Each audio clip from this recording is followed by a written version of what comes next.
The trouble with tracking sex offenders has put a controversial plan before state lawmakers. Instead of GPS bracelets, convicts would be forced to have a device implanted.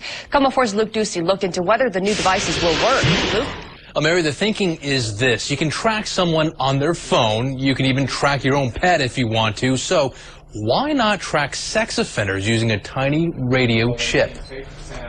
Shannon Oakley was panicked. Mom's here like, oh, kids aren't going outside tonight. This past April, in her Linwood neighborhood, David Torrance, a level 3 sex offender, ripped his criminal tracking device from his ankle and disappeared. Authorities had no idea where he was. But soon that might change. Instead of ankle bracelets like the one Torrance was wearing, sex offenders might have something like this implanted. It'd be a little more difficult to take off. Representative Marilyn Chase and a handful of state legislators are looking into radio chips that go under the skin. They will replace ankle bracelets.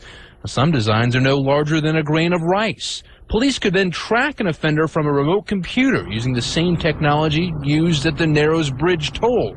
But unlike a bracelet, a chip is virtually impossible to remove because it's surgically inserted. Right now, we get a postcard at home every few weeks saying we got a sex offender moving into the neighborhood.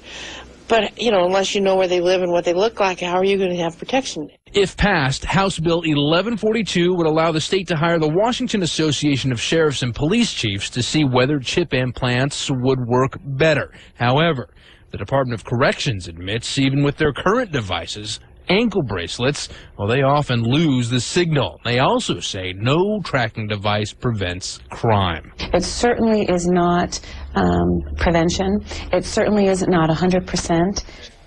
And while there is, of course, an ethical debate over using these chips aren't new. They've been used to track criminals in the UK, even get this, school children in Japan. The bill here in our state is in committee. Live in the Satellite Center, Luke Ducey, Come 4 News. Dan, back to you.